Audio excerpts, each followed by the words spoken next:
Hoje, 14 de outubro de 2024, concessão da Enel fica em risco após terceiro grande apagão em menos de um ano em São Paulo. Pesquisa Quest mostra que direita, dividida por Marçal, perde para Lula em 2026. Laboratório é investigado no Rio de Janeiro por contaminação de HIV. FM estendida em todos os aparelhos. Projeto de lei avança para fortalecer a radiodifusão brasileira. Eu sou o Bruno Sena e o Rádio Notícias está no ar. Rádio Notícias, a informação na hora certa. Um panorama atualizado do que está acontecendo no Brasil e no mundo, você ouve aqui. Rádio Notícias. Rádio Notícias. Informações com credibilidade e imparcialidade. Não importa onde você esteja, não importa o horário, nós estamos aqui para mantê-lo informado.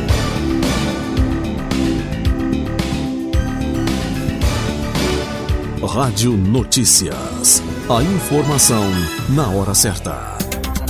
O temporal que atingiu São Paulo na última sexta-feira, dia 11, deixou pelo menos 2.600.000 pessoas sem energia. No sábado, dia 12, 1.350.000 paulistanos ainda estavam sem luz. No domingo, dia 13, ao menos 700.000 continuavam sem energia elétrica. Esta é a terceira vez em menos de um ano que a cidade mais populosa do país lida com um apagão generalizado, colocando sob risco a continuidade da Enel na cidade. A concessionária é responsável pelo fornecimento energético na Grande São Paulo e autoridades do município e do governo federal criticaram o trabalho da empresa. O Ministério de Minas e Energia afirmou que não há indicativos de que o contrato da distribuidora será renovado. Em novembro do ano passado, mais de 2 milhões de residências em São Paulo ficaram sem energia após o temporal e o abastecimento para alguns consumidores só voltou depois de 168 horas. Por causa da ocorrência, a Enel foi multada em 165 milhões de reais pela ANEEL. Brasil registra déficit de mais de 174 mil vagas no sistema carcerário. Quem traz mais detalhes é Ailton Moreno. O Brasil tem um déficit de 174.436 vagas no sistema carcerário, conforme o relatório de informações penais divulgado pelo Ministério da Justiça e Segurança Pública. O país tem uma população carcerária de 663.906 presos, enquanto a capacidade das unidades prisionais é de 488.951 vagas. O relatório, que abrange dados de janeiro a junho de 2024, revela que 63.617 presos são homens e 28.770 são mulheres, incluindo 212 gestantes e 117 lactantes. Além disso, 119 filhos de presas vivem nas unidades prisionais. Apenas 19.445 famílias de presos recebem um auxílio reclusão, no valor de um salário mínimo. São Paulo lidera com o maior número de encarcerados, seguido por Minas Gerais, Rio de Janeiro, Paraná e Rio Grande do Sul. Os estados com o menor número de presos são Amapá, Roraima, Tocantins, Amazonas e Alagoas. Com informações para o Rádio Notícias, Ailton Moreno. Uma nova pesquisa Quest, divulgada no último sábado, dia 12, revela o tamanho do estrago causado na direita pelo desempenho de Pablo Marçal, do PRTB, nas eleições municipais de São Paulo. Em um levantamento que pergunta aos entrevistados em quem votariam para presidente em 2026, Marçal aparece à frente do governador Tarcísio de Freitas, do Republicanos. Com a divisão entre os direitistas, Lula, do PT, chegaria em primeiro com folga. Segundo a pesquisa, se a eleição fosse hoje, Lula teria 32% das intenções de voto, seguido por Pablo Marçal com 18% e Tarcísio de Freitas com 15%, 18% de indecisos e 18% de branco ou nulo. A Quest ouviu 2.000 pessoas entre 25 e 29 de setembro. A margem de erro é de 2 pontos percentuais para mais ou para menos. A informação na hora certa. Rádio Notícias.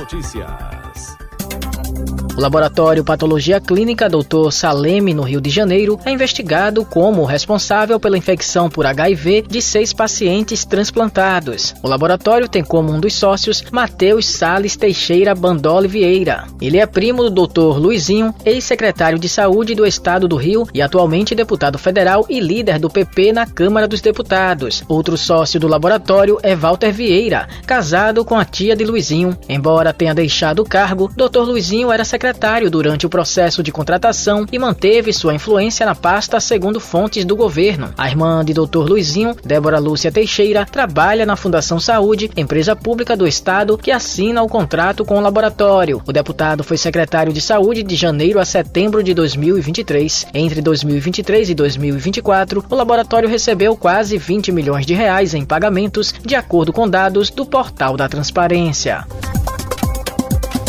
Diferença de expectativa de vida entre homens e mulheres no Brasil deve diminuir para 4,4 anos até 2070. Quem traz mais informações sobre esses dados é John Lima. A diferença na expectativa de vida entre homens e mulheres no Brasil, que era de 7,8 anos em 2000, deve cair para 4,4 anos até 2070, segundo dados do IBGE, com base no censo de 2022. Atualmente, a expectativa de vida média é de 73,1 anos para homens e 79,7 anos para mulheres. Em 2070, esses números devem subir para 8,7 anos para homens e 8,1 para mulheres.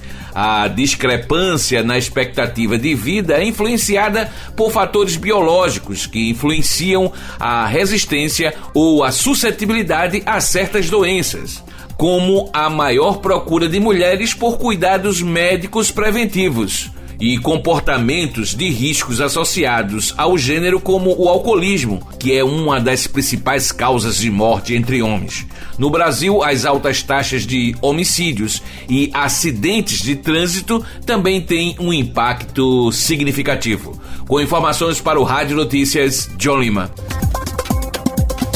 Uma investigação da Organização das Nações Unidas, ONU, acusa Israel de atacar intencionalmente instalações de saúde como hospitais, tendas de atendimento e de matar integrantes de equipes de saúde em Gaza. Desde o início do massacre palestino, o governo de Israel justifica os ataques sob o argumento de que os hospitais e escolas têm como alvo membros do Hamas e outros grupos palestinos armados. Mas hospitais e escolas da ONU são protegidas por leis internacionais de guerra. A investigação da ONU também acusa as forças de Israel de matar e torturar membros de equipes de saúde, alvejar ambulâncias e restringir a saída de pacientes que necessitam sair da região. A investigação da ONU já havia declarado que Israel havia cometido crimes de guerra e que também cometeu crimes contra a humanidade por conta dos ataques sistemáticos e constantes a civis palestinos. Até o momento, o exército de Israel já matou 42 mil palestinos e feriu outros 97 mil.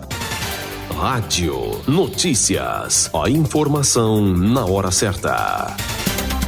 Projeto de lei propõe fabricação de aparelhos de rádio compatíveis com FM estendida. Determinação já é prevista em portaria interministerial e pretende garantir que mais emissoras de rádio tenham acesso à faixa estendida. Quem explica pra gente é Paloma Custódio. Projeto de lei em tramitação na Câmara dos Deputados propõe que todos os aparelhos de rádio produzidos no Brasil operem na faixa FM estendida, entre 76 e 108 MHz. Essa determinação já foi estipulada por uma portaria interministerial e está em vigor desde 2019. Mas o autor do PL, o deputado federal Cezinha de Madureira, do PSD de São Paulo, quer incorporar essa obrigação ao Código Brasileiro de Telecomunicações para garantir mais segurança jurídica. Em 2013, foi publicado um decreto para facilitar a migração das rádios que transmitiam em ondas médias para a faixa de frequência modulada, a FM. O objetivo era melhorar a qualidade do som, já que as transmissões em ondas médias sofriam com interferências e ruídos, além de não serem tão populares entre os jovens, que preferem rádios em FM. O decreto estabeleceu prazos para as rádios fazerem essa transição e permitiu que cerca de 1.600 emissoras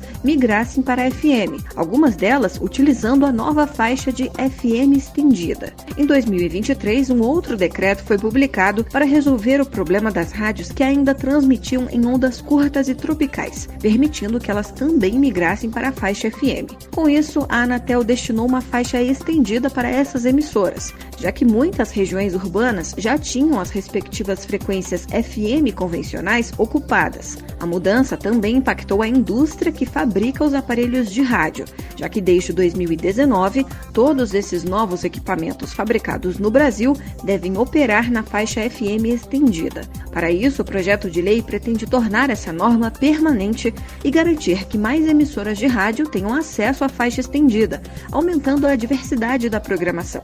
O texto aguarda parecer do relator na Comissão de Comunicação da Câmara dos Deputados. Para virar lei, a proposta ainda precisa ser aprovada pelo plenário da Câmara e do Senado e sancionada pelo presidente da República. Reportagem Paloma Custódio. A deputada federal e presidenta do Partido dos Trabalhadores, Gleisi Hoffmann, afirmou em postagem nas suas redes sociais que a denúncia de manipulação do relatório Focus, divulgado pelo Banco Central, é crime e tem que ser investigado. Gleisi ainda classificou a denúncia como gravíssima. A denúncia foi feita por Pedro Cerise, fundador da Scopus Investimentos. Segundo ele, gestores de fundos e economistas combinam previamente os resultados do relatório para influenciar decisões do Banco Central. A denúncia soma-se a uma representação já em andamento no Ministério Público, movida após revelações do economista Eduardo Moreira, do Instituto Conhecimento Liberta, ICL. Você acabou de ouvir Rádio Notícias, a informação na hora certa. Obrigado pela audiência.